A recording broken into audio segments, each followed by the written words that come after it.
ada sangkut paut antara penyelenggara pemilu, soal pemilu ini, dan guru. Guru juga dipertaruhkan soal profesionalitas. Channel Guru Gembul. Channelnya itu dia mengulas dari banyak sisi ya. Dia bisa ngupas tentang agama juga, politik, filsafat gitu loh, ekonomi, sejarah, tuh, peradaban lah. Saya kira nggak tahu dia itu guru siapa itu ya.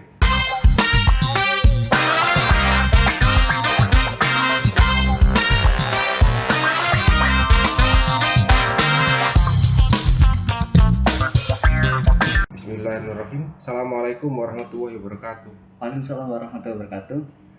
Mas Badruddin Zuhri ya. Iya. Ya, akhirnya kita ketemu lagi nih ya.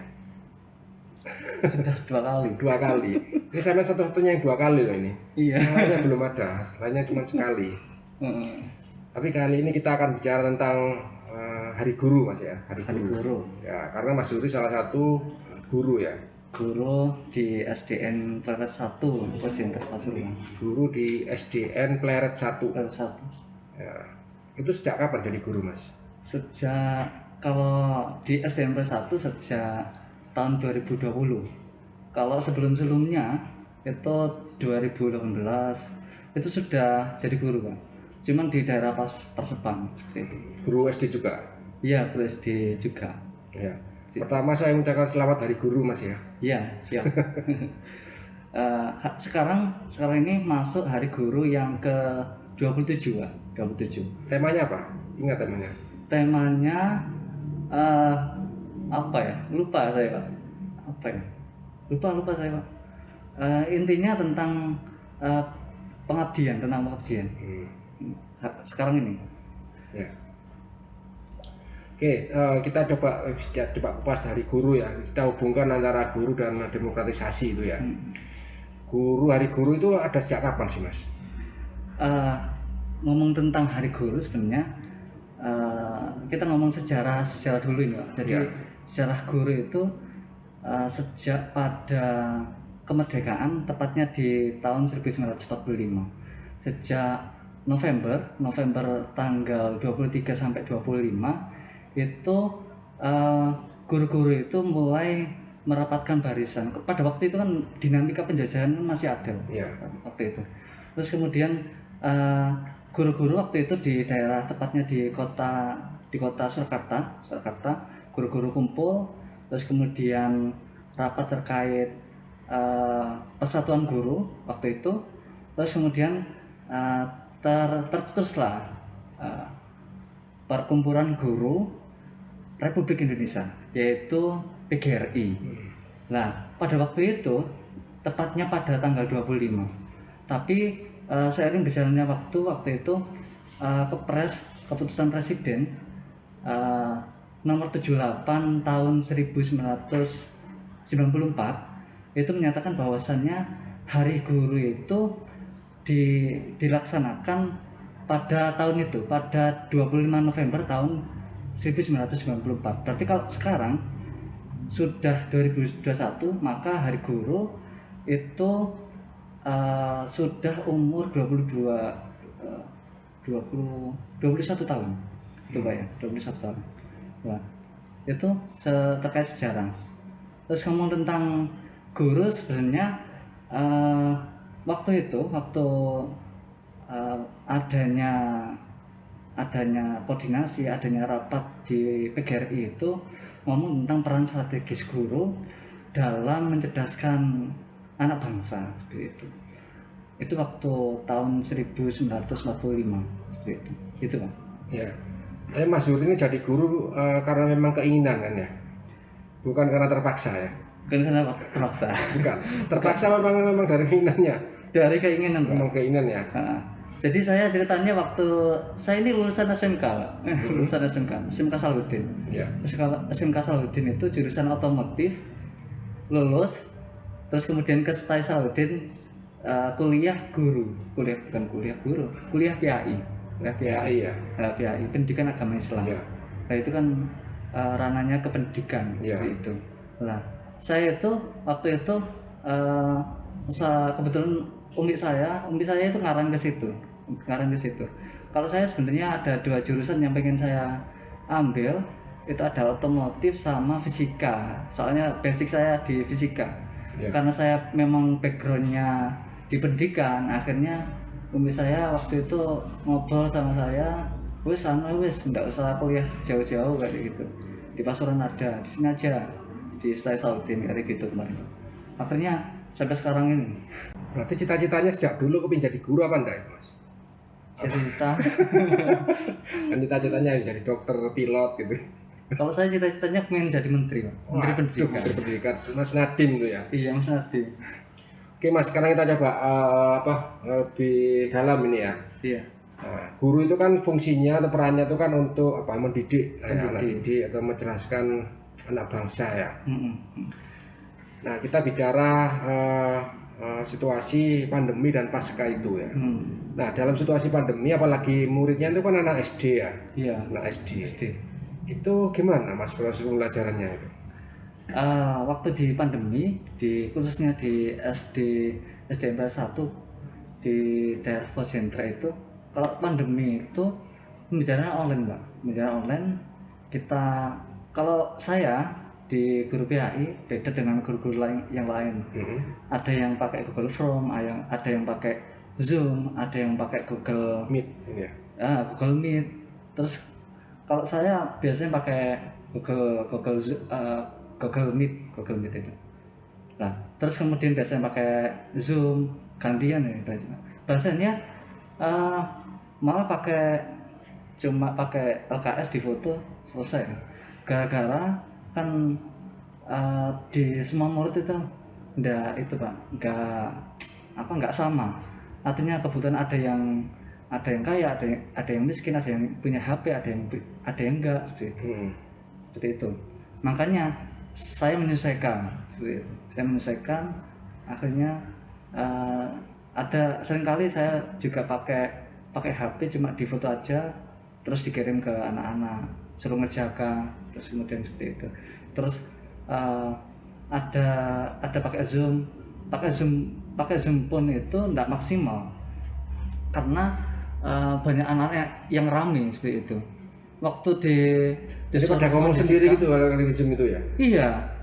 Padahal dia nyapa temennya itu kan di Zoom itu. Padahal gurunya sedang ngomong. Iya betul.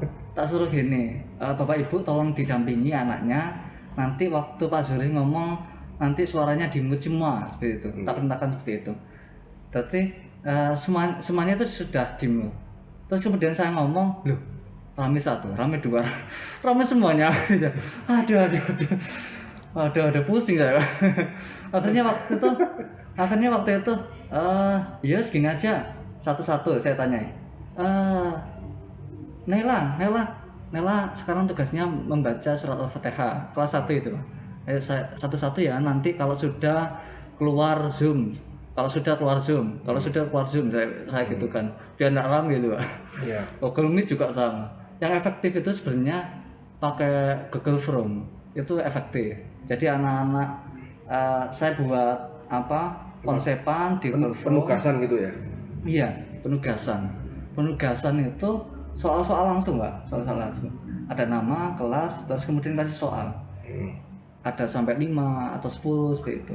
Terus kemudian dikirim linknya ke grup-grup siswa kelas 1 sampai kelas 6. Terus kemudian dikirim terus kemudian baru diisi oleh siswa. Itu sangat efektif menurut saya seperti itu. Tapi kalau begitu kita tidak bisa memastikan yang mengerjakan itu benar-benar siswanya atau orang tuanya kan gitu ya. Lah, itu bisa diuji dengan video. Contoh misalkan, Pak. Kalau waktu ngerjakan disuruh videokan gitu. Iya, kadang seperti itu. Atau gini, saya coba uji kemarin waktu di pandemi kemarin, saya berikan soal Google Form, bagaimana cara tuliskan surat Al-Fatihah gitu. Terus kemudian dikirim lewat Google Form. Terus setelah selesai, terus beberapa hari lagi tak suruh membuat video membaca surat Al-Fatihah seperti itu. Secara langsung bisa apa enggak gitu. Iya. Ternyata juga bisa. Ada yang tulisannya bagus, ternyata suruh baca nggak bisa. Wah, ini jangan-jangan dicurigai gitu. jangan-jangan orang tuanya atau kakaknya gitu. Seperti itu, Pak. Iya. Karena kan saya kira semua apa ya, pelajaran juga perlu praktek ya. Misalnya ini sampean kan PAI ya, misalnya ayo misalnya apa ya, praktek sholat misalnya itu ya. Terus gimana pakai video gitu? Saya sebagai gurunya. Iya, sebagai gurunya.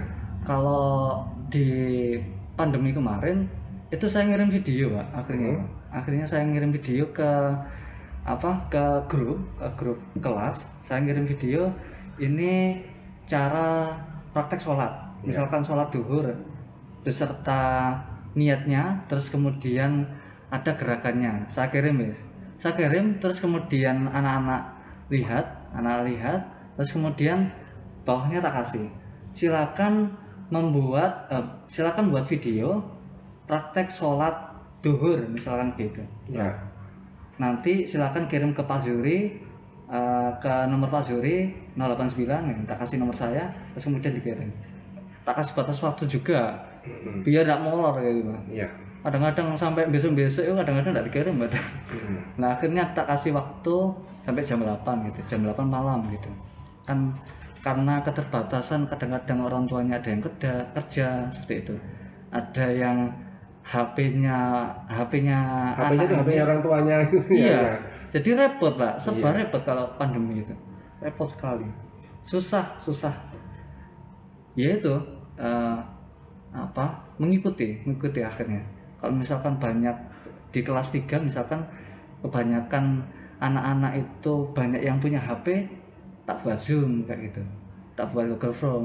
Kalau misalkan anak-anak misalkan kelas 2 kebanyakan di setengah anak itu misalkan 15 anak banyak yang punya HP. Akhirnya tak buat itu ya, tak buat mengerjakan langsung. Itu. Guru yang inspiratif itu yang seperti apa Mas dalam situasi pandemi itu?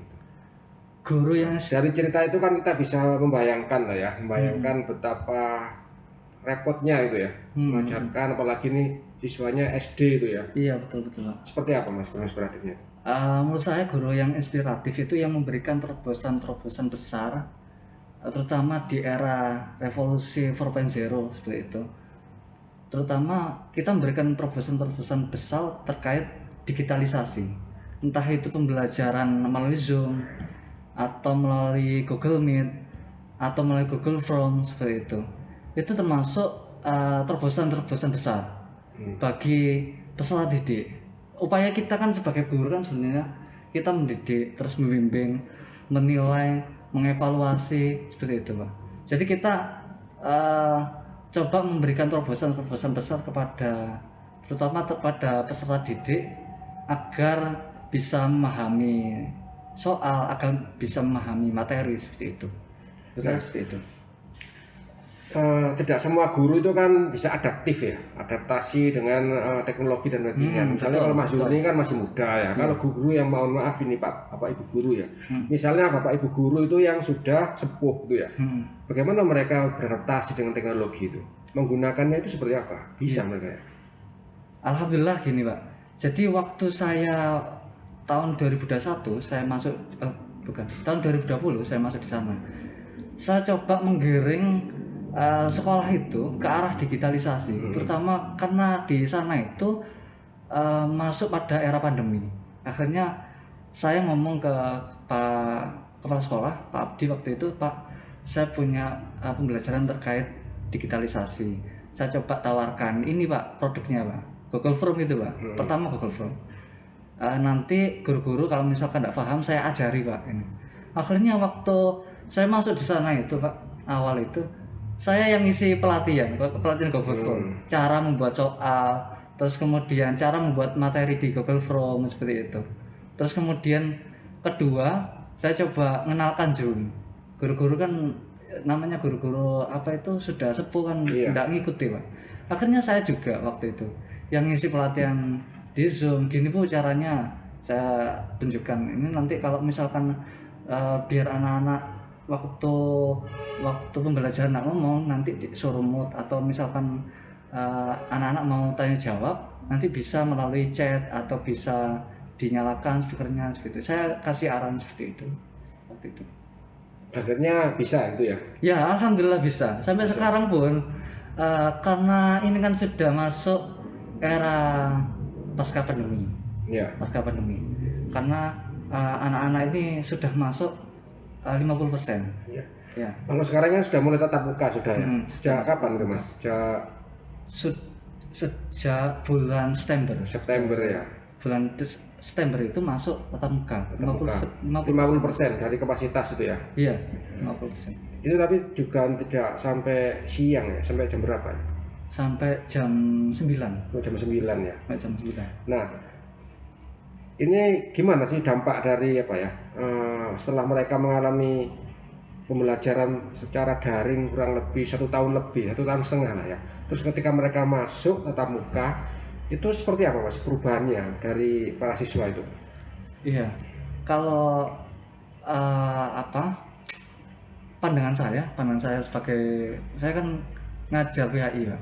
Jadi saya mengamati dari segi pendidikan agama Islam, terutama banyak sekali kalau ngomong dampak dari pembelajaran pembelajaran pandemi ini, terutama soal akhlak siswa, terus kemudian anak-anak juga banyak yang lupa dengan pelajaran, terutama pelajaran PHI, banyak yang ngajinya lupa. Waduh, memperbaiki lagi akhirnya Pak, pelan-pelan seperti itu. Lah kemarin itu cukup banyak, sampai saya buat program waktu itu Pak, gara-gara anak-anak itu seperti itu kan pengaruhnya di budi pekerti. Akhirnya saya buat program waktu itu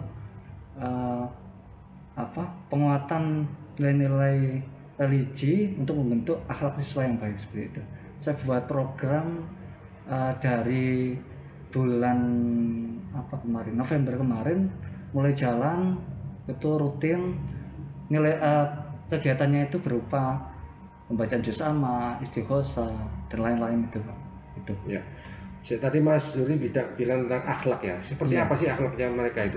Kalau boleh mungkin contoh kasus lah mungkin Wah mereka tidak lagi begitu hormat kepada gurunya atau bagaimana? Nah itu salah satunya Pak. Begitu ya? Iya, salah satunya.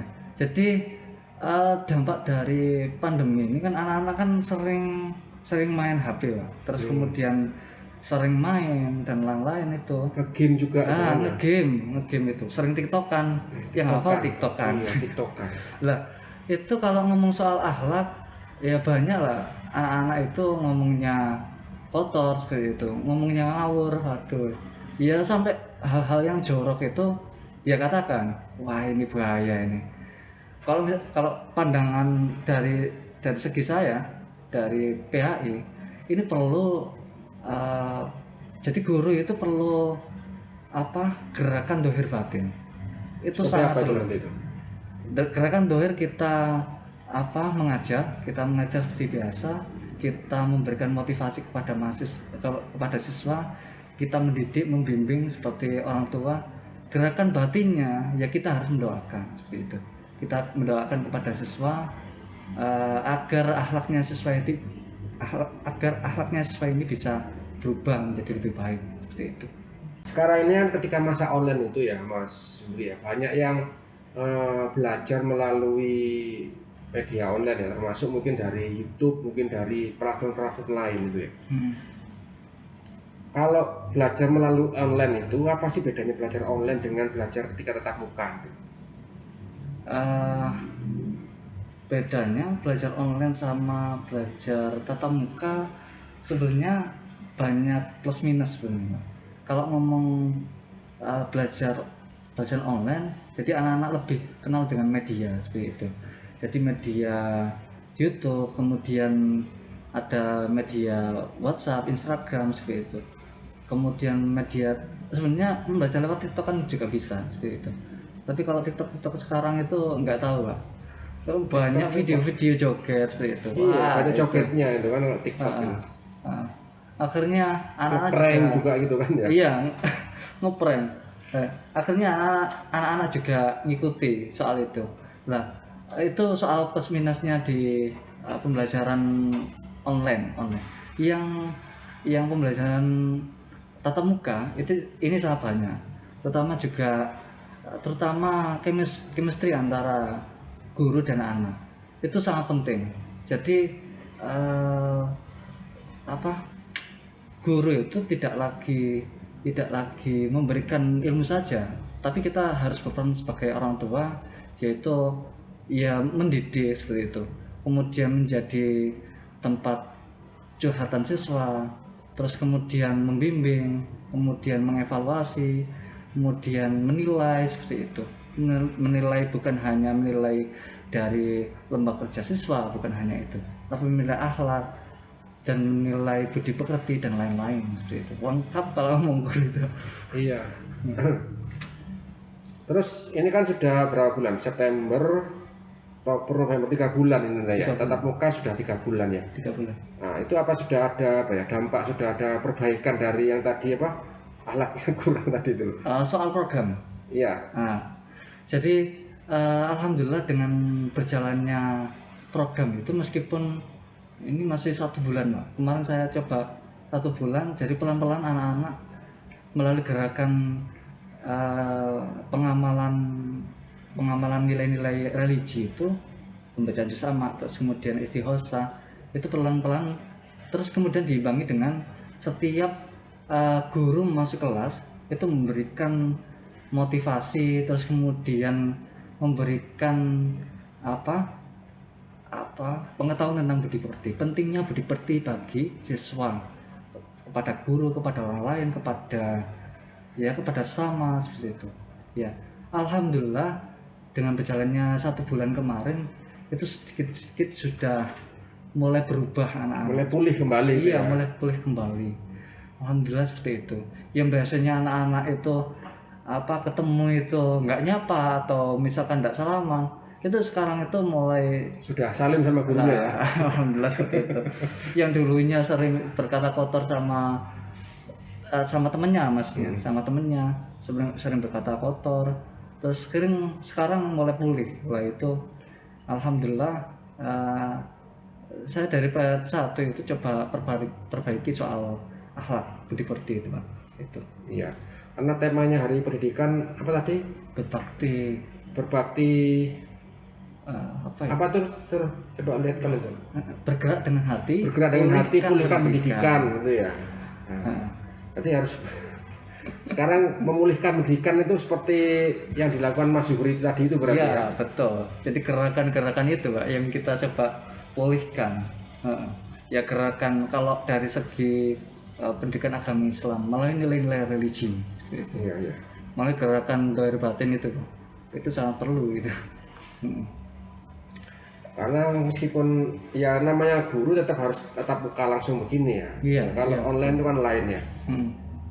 Nah, kadang sering ketika kita melalui proses kemarin itu ya, pandemi dan tatap muka pembelajaran melalui online, banyak yang kita belajar dari media ya.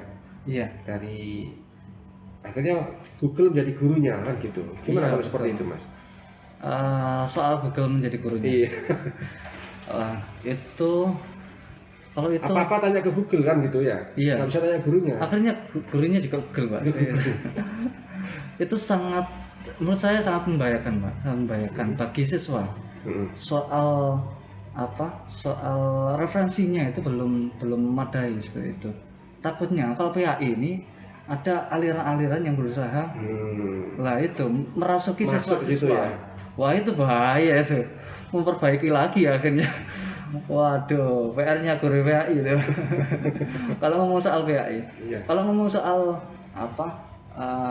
pandangan guru-guru umum, misalkan Mautika atau misalkan IPA dan lain-lain, ya tematik kan gabungan, ada BKM, itu enak lah. Kalau misalkan guru PAI itu yang bahaya. Kalau misalkan belajar di Google, karena banyak orang-orang yang menulis bukan hanya dari aliran kanan, aliran kiri juga nulis seperti itu.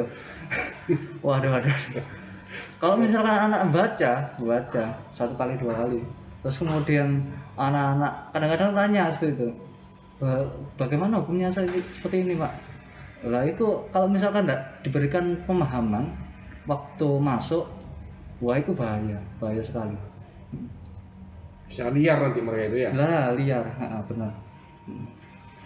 Pernah lihat channelnya itu mas apa Guru Gembul ya, Guru Gembul, Guru Gembul. channel Guru Gembul. Iya, pernah. Sedikit pak, sedikit pak. Sedikit ya, sering ikuti. Saya sih sudah saya subscriber lama ya, tapi saya kira itu termasuk apa ya, termasuk asik sih. Channelnya itu dia mengulas dari banyak sisi ya. Dia bisa ngupas tentang agama juga, politik, filsafat gitu loh, ekonomi, sejarah tuh, peradaban lah. Saya kira nggak tahu dia itu guru siapa itu ya. Rumahnya di mana, rumah dan dia nggak buka identitasnya. Tapi dia kalau berbicara itu ya, monolog gitu, itu yang nonton juga banyak ribuan, rata-rata 50 ribuan lah. Asik juga itu sebenarnya. Tapi saya kira kalau anak-anak kecil nggak nonton itu mungkin ya. Iya, beda pak. Beda. Anak-anak kecil lebih ke mungkin permainan atau video-video anak-anak kecil, video-video apa Upin-Ipin mungkin seperti Upin-Ipin itu. ya. Iya. Ya kalau kartun sih nggak apa-apa sih mending ya. Tapi kalau yang aneh-aneh itu loh ya. Iya, apalagi berbau porno itu bahaya. Kekerasan juga itu ya. Iya, betul. Bullying itu. Bullying. Nah, itu juga. Kemarin di SD itu juga seperti itu pak. Jadi ini masih dalam perbaikan sebetulnya. Banyak anak-anak setelah masuk itu ya melakukan bullying kepada sesama temennya, sama teman-teman sebaya seperti itu. Wah itu sampai-sampai nggak masuk. Terus takut anaknya itu. Iya takut di apa itu? Takut dibully. Takut dibully, takut di apa itu di kadang-kadang anak-anak kan apa mukul kepalanya seperti itu. Mukul gitu ya. Nah itu pak. Iya seperti itu. Nah, akhirnya nggak masuk itu kemudian cerita ke saya, ngomong saya chat seperti itu, Pak gimana Pak, anak ini nggak masuk karena sering disakiti sama anak ini seperti itu, gimana solusinya Pak? Oh iya wis nanti saya coba komunikasikan sama anaknya, nanti saya coba bimbing anak-anak, nanti saya kasih wawasan tentang mengenai hal itu seperti itu, saya bilang seperti itu. Iya. Nah ini kan Mas Duri kan juga sebagai kader lah ya, kita coba belok ini ya, sebagai kader pengawas partisipatif ya. Nah di kader pengawas partisipatif itu apa nilai-nilai yang bisa diambil itu ya untuk diperankan sebagai guru itu? Korelasi antara apa ya pengawas partisipatif dengan profesi guru lah. Benang uh, merahnya itu di mananya itu? Saya sempat dengarkan YouTube-nya Bawaslu kemarin, Pak siapa komisioner kemarin yang sempat diwawancari di radio kemarin Pak. Diwawancarai ada Pak Nasur pernah, Bu Titin pernah. Satunya lagi siapa itu? Pak Puji pernah. Iya Pak Puji. Pak Puji. Pak Puji itu Saya belum. Oh belum. Mungkin selain Pak. Iya selain. Jadi Pak Puji itu mengatakan bahwasanya dalam penyelenggaraan pemilu itu yang terpenting itu adalah soal apa?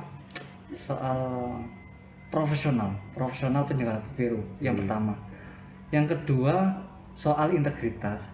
Jadi ada sangkut paut antara penyelenggara pemilu, soal pemilu ini, dan guru juga dipertaruhkan soal profesionalitas. Ketika guru itu kalau ngajar, ada yang sekedar ngajar hanya menggugurkan kewajiban, setelah itu pulang, tidak memikirkan anaknya setelah ini di mana, terus kemudian anaknya belajari apa, seperti itu Pak. Jadi harusnya guru itu kan lebih peka seperti itu. Kalau dalam apa sebenarnya kalau di guru itu pengertiannya pendidik profesional yang tugasnya mendidik, kemudian membimbing, terus kemudian mengarahkan, menilai, terus mengevaluasi. Nah, itu dari mulai sekolah dasar sampai mulai sekolah menengah seperti itu. Nah, tugasnya di situ membimbing seperti orang tua. Nah, ini perlu digarisbawahi bahwasannya pentingnya guru itu bukan hanya kita sebagai guru ini menggugurkan kewajiban, tapi kita juga harus menganalisa. Anak ini kok sering mengatakan hal-hal kotor. Kenapa? Apa yang dilihat seperti itu? Apa yang didengarkan? Apa yang sering dibicarakan sama dia. Temannya siapa? Itu perlu dianalisa seperti itu kan. Kalau kita sebagai guru cuma kita diam-diam saja, wah itu bahaya itu. Cuma kita ambil honornya saja, bisarnya saja, wah tidak selesai itu Pak. Berarti apa integritasnya untuk relasi antara demokratisasi sama sebagai guru itu apanya berarti Mas? Korelasi. Relasinya. Ya korelasinya ya di soal profesionalitas itu memang dipertaruhkan. Maka di situ kita sebagai pengawas partisipatif, kader partisipatif juga sama sebenarnya. Profesionalitas ketika kita ngomong tanggung jawab, apa yang kita kerjakan juga harus kita laporkan apa yang sudah kita kerjakan. Kalau misalkan kita ngomong profesionalitas kita ini nggak peka dengan tugas kita, misalkan kita sebagai penyelenggara pemilu menjadi PK, ternyata kita tidak tahu tugas kita, lah itu akan mengaruhi penyelenggara, akan mempengaruhi integritas dari Bawaslu juga, KPU juga seperti itu. Juga sama dengan guru, juga sama ketika profesional guru ini tidak dibangun, itu juga sama akan mengaruhi SD-nya, kemudian integritas dari pendidiknya seperti itu. Menurut saya seperti itu. Gitu ya. Iya.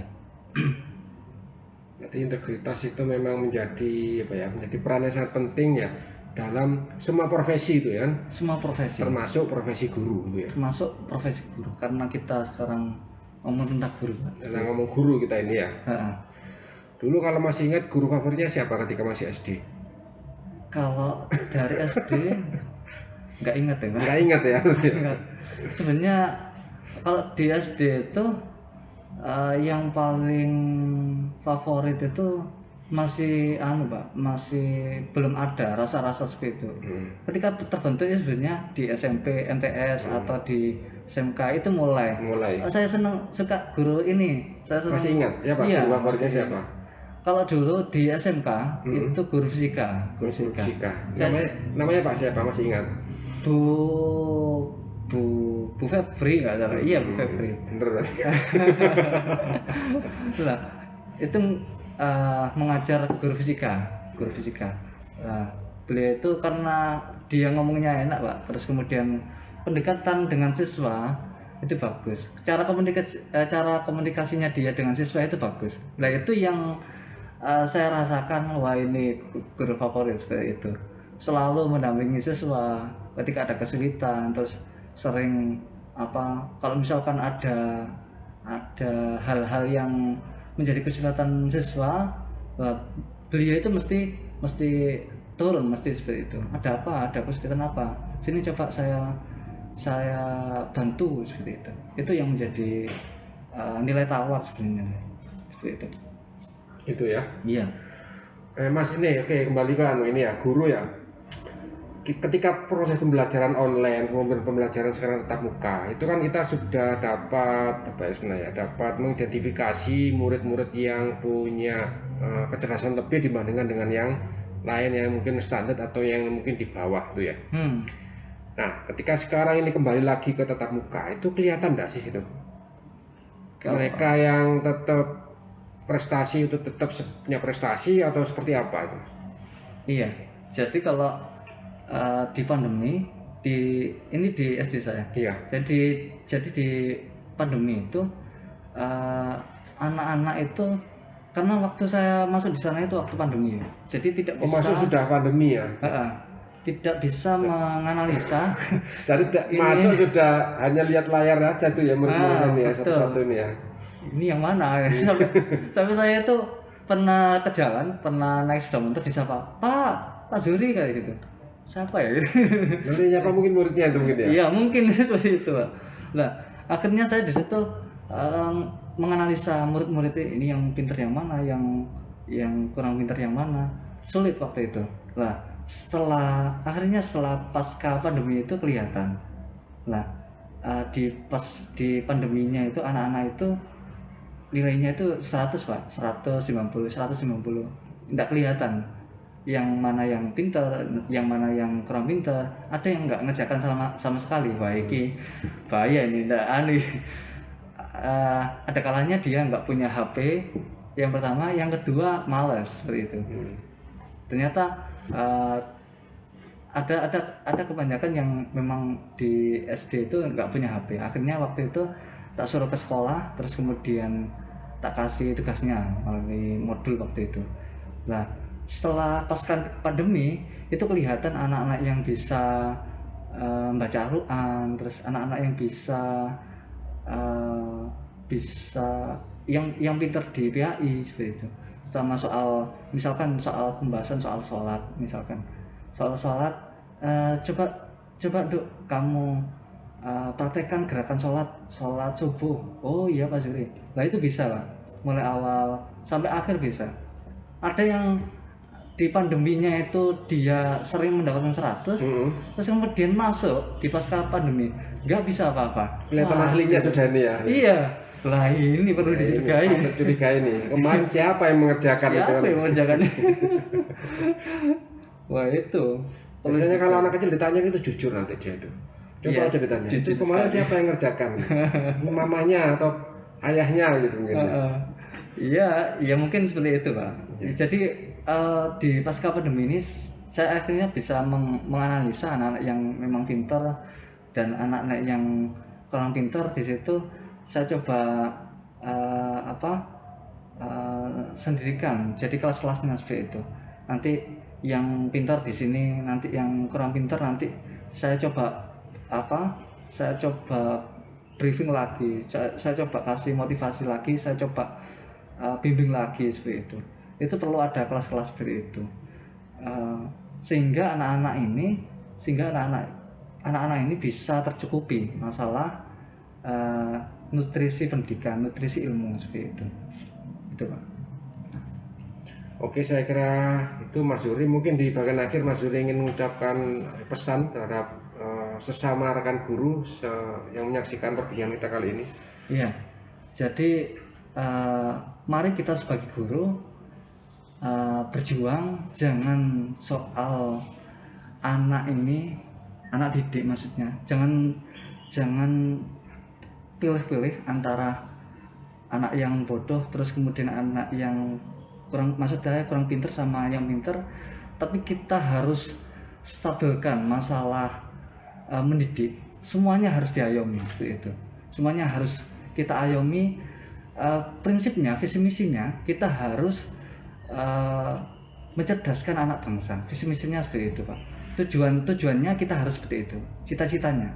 Kalau cita-citanya kita mencerdaskan anak bangsa dan nantinya anak-anak ini bisa pintar, akhirnya baik ya, otomatis juga berdampak kepada SD, otomatis juga berdampak kepada guru juga seperti itu.